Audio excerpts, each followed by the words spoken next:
Lição Bíblica 10, da Escola Dominical, Classe dos Adultos. Primeiro trimestre de 2025. Tema desta aula: O pecado corrompeu a natureza humana. Texto áureo. Porque todos pecaram e destituídos estão da glória de Deus. Romanos, capítulo 3, versículo 23. Verdade prática. O pecado é um elemento real na vida de todas as pessoas, desde o ventre materno. Leitura bíblica em classe, livro de Gênesis, capítulo 3, versículos 1, 6 e 7, em seguida, Romanos, capítulo 5, do versículo 12 ao 14. Eu começo a ler. Ora, a serpente era mais astuta que todas as alimárias do campo que o Senhor Deus tinha feito.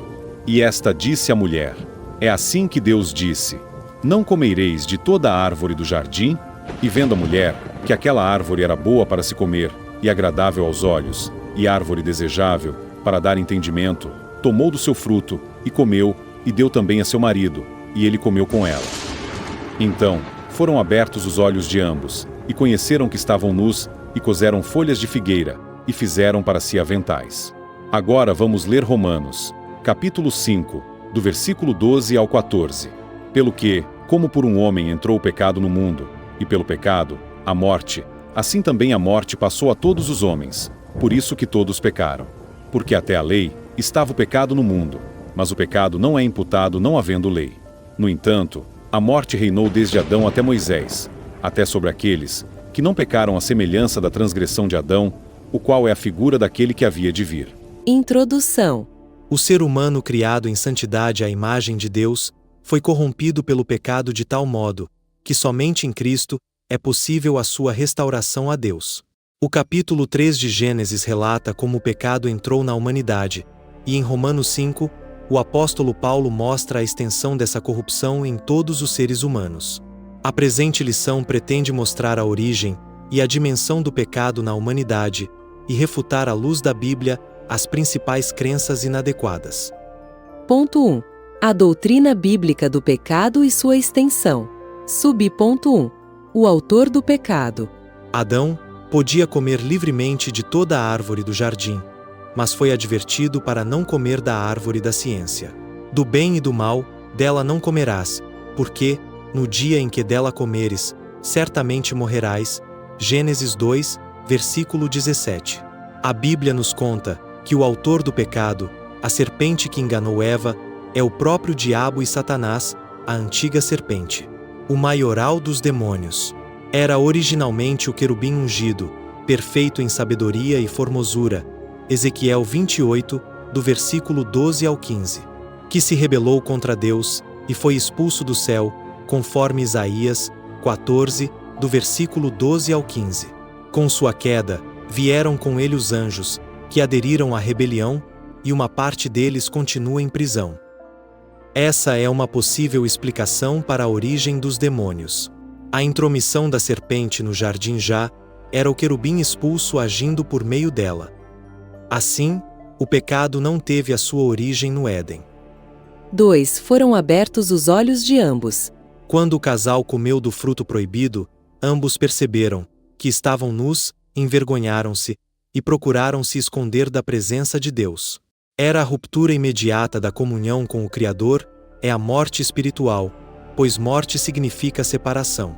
O pecado separa o ser humano de Deus. Nessa ocasião, ainda no Éden, Deus anunciou a vinda do Redentor, e em seguida, pronunciou a sentença do casal e à sua posteridade. Foi por causa dessa desobediência que o pecado entrou no mundo e, com ele, a morte. Esse desastre é conhecido como a queda da humanidade. Subponto 3. A consequência da queda no Éden. A Bíblia não mostra como essa transmissão do pecado de Adão passou a todos os humanos, mas afirma sua realidade. Pelo que, como por um homem entrou o pecado no mundo, e pelo pecado, a morte, assim também a morte passou a todos os homens, por isso que todos pecaram. Romanos 5, 12. Essa é a revelação mais contundente sobre como a transgressão passou para toda a humanidade. Esse pensamento é reiterado mais adiante. Subponto 4. Extensão do pecado. O pecado se estende a todas as pessoas, e corrompeu na sua totalidade corpo, alma, espírito, intelecto e vontade, consciência e razão. Tudo isso diz respeito à extensão, dos pés à cabeça, e não se refere à intensidade.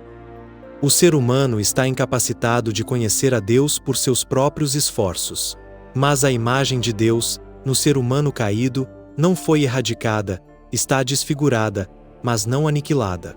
Isso inclui também o livre-arbítrio, pois os pecadores têm liberdade de escolha. Ponto 2.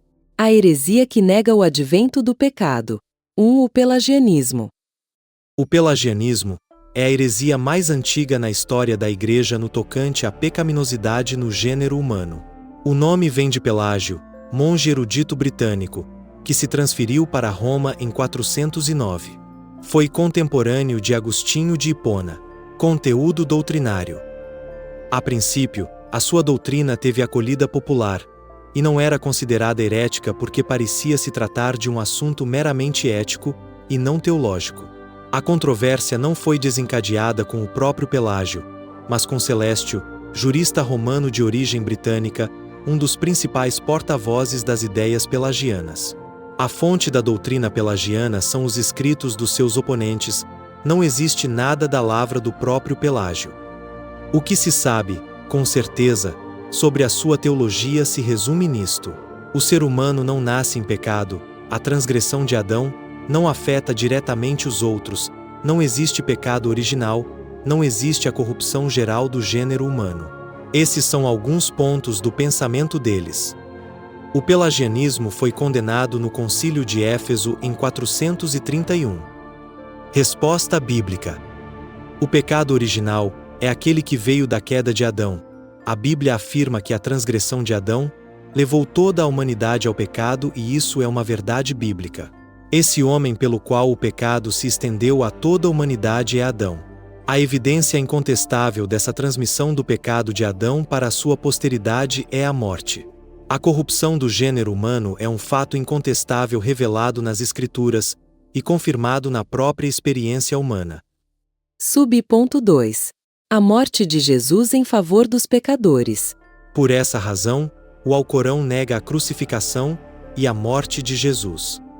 Com esse argumento, conclui que não havia necessidade de Jesus morrer pelos pecados da humanidade, por isso o Alcorão rejeita o sacrifício de Jesus. A cruz de Cristo sempre foi um escândalo para o mundo, uma ofensa para os que estão nas trevas. Ponto 3. O perigo dessa heresia, para a vida do crente e da Igreja. Subponto 1. Pensamentos pelagianistas, em nossos dias. Essas ideias estão ainda hoje nas religiões reencarnacionistas que negam a queda do Éden. O movimento religioso denominado ciência cristã nega a existência do pecado. No mormonismo, a transgressão de Adão não passou para a raça humana. Cada pessoa é responsável, somente pelos seus próprios pecados.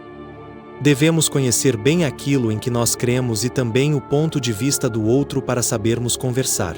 Essas pessoas estão entre nós no dia a dia, e importa saber como identificar a teologia antibíblica delas, como também apresentar o Evangelho, que as conduz à salvação porque Jesus morreu por elas também. E nessa missão, temos a ajuda do Espírito Santo. Subponto 2. O perigo. Quando as pessoas não conhecem bem as crenças e as práticas de sua igreja, terminam atraídas facilmente por ensinos diferentes, que às vezes lhes parece correto, e por isso nem examinam seus fundamentos. O analfabetismo bíblico é o drama do século, que tem levado essas pessoas para o erro doutrinário. Conclusão. Mesmo nesse estado de corrupção total, nem tudo está perdido, há esperança. Desde a queda de Adão no Éden, Deus tem demonstrado seu amor e cuidado com a posteridade do primeiro casal. Deus não nos abandonou. Em seu amor e misericórdia, nos vivificou juntamente com Cristo. Pela graça sois salvos. Efésios, capítulo 2, versículo 8.